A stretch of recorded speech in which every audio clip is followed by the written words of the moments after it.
എല്ലാ ആളുകളും ശബ്ദമവസാനിപ്പിക്കുമ്പോ ശബ്ദമുയർത്തുന്ന നേതാവ് റഹ്മത്തുൽ ആലമീൻ മുഹമ്മദുർ റസൂലുള്ളാഹി സല്ലല്ലാഹു അലൈഹി വസല്ലം തങ്ങൾ. ആ ഹബീബിന്റെ പവിത്രതയെ മറക്കാനാകുമോ? മുഹിബ്ബീങ്ങളെ സ്നേഹിക്കാനുള്ള ഏറ്റവും വലിയ പ്രമേയമാണ് ബഹുമാനപ്പെട്ട സയ്യിദ് ഇബ്നു ദസന്ന റളിയല്ലാഹു അൻഹു. ആരാണ്? പറഞ്ഞാൽ മതിവരാത്ത നേതാവാണ്. നബി സല്ലല്ലാഹു അലൈഹി വസല്ലം തങ്ങളെ പ്രണയിച്ചുപോയ സ്വഹാബിയാണ്. കണ്ടില്ലയോ? അതാ മസ്ജിദ് ആയിഷയിലെ ആയിഷ പള്ളിയിൽ കടന്നിട്ട് ഖിബലയ്ക്ക് നേരെ നിൽക്കുമ്പോ ഇടതു സൈഡിൽ ഒരു താഴ്വരയുണ്ട് ഉമ്മ. അവിടെയാണ് കൊലക്കേറിന്റെ താഴെ നിൽക്കുന്നത് സയ്യിദ് ഇബ്നു ദസന്ന റളിയല്ലാഹു അൻഹുവിനോട് പറയുകയാണ്, ഓ സയ്യിദേ, ഇവിടെ വെച്ചുകൊണ്ട് നിങ്ങളെ കൊല ചെയ്യാനാണ് തീരുമാനമെങ്കിലും നബി സല്ലല്ലാഹു അലൈഹി വസല്ലം തങ്ങളുടെ ആദർശമേറ്റെടുത്ത മഹാനായ സ്വഹാബിയോട് എതിരാളികൾ പറയുകയാണ്, നിങ്ങളെ ഞങ്ങൾ വിട്ടേക്കാം,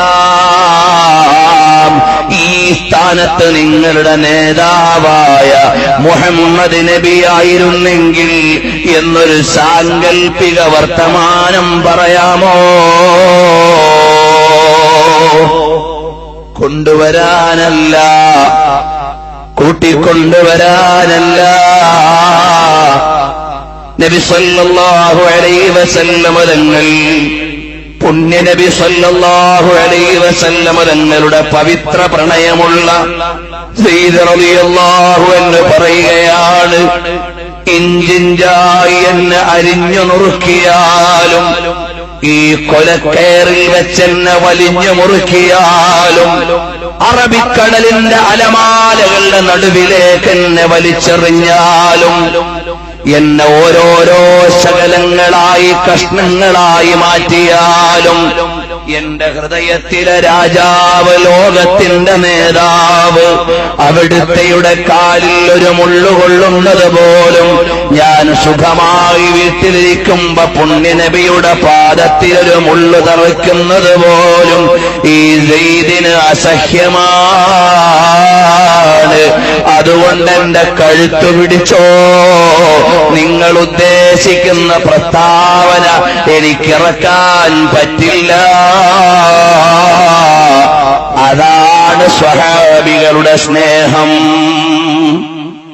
ഇന്ന് കണ്ടില്ലേ, ഒരു പണ്ഡിതനോടുള്ള ദേഷ്യമടക്കാൻ പറ്റാഞ്ഞിട്ട് ഹബീബായ നബി തങ്ങളുടെ തിരുകേശത്തെ ആക്ഷേപിക്കുമ്പോൾ അതിന് കൂട്ടുനിൽക്കുന്നവരെ ആഖിബത്ത് സൂക്ഷിച്ചോ.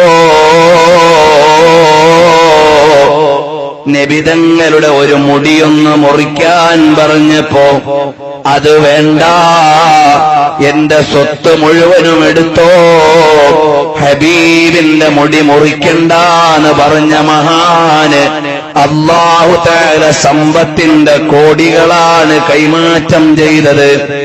എന്നിട്ട് പദവി നൽകിയില്ലേ?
ഞാനിപ്പ മരിക്കലാണോ എന്റെ ഹബീബിനിഷ്ടം?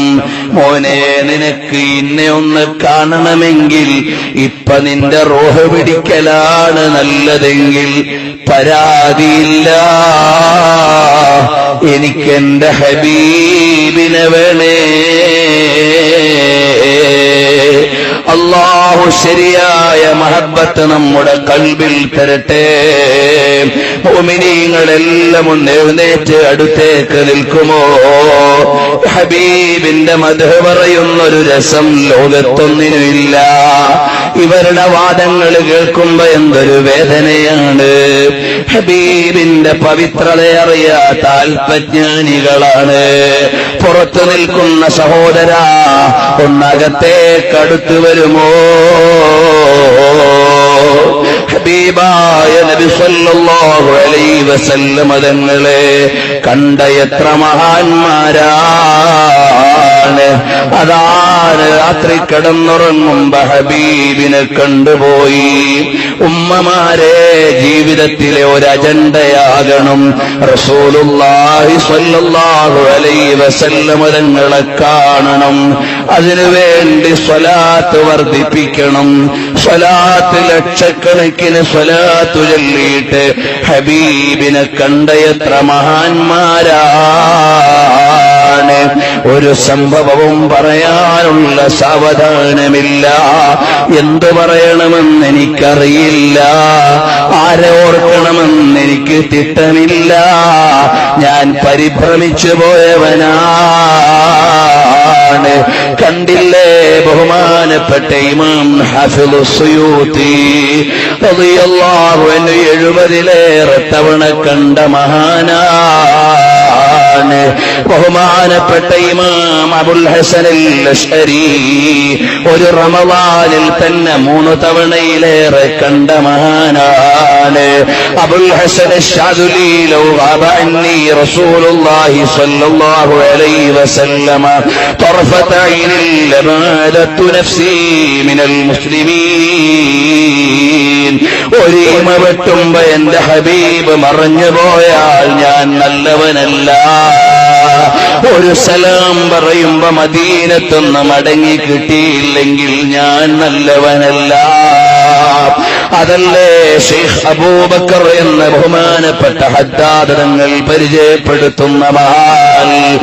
ഫഖീഹ് സാദാത്തുക്കളുടെ കുടുംബത്തിൽപ്പെട്ട മഹാന്മാർ അവരെല്ലാം റസൂലുള്ളാഹിനെ ഇഷ്ക് വെച്ചുപോയി.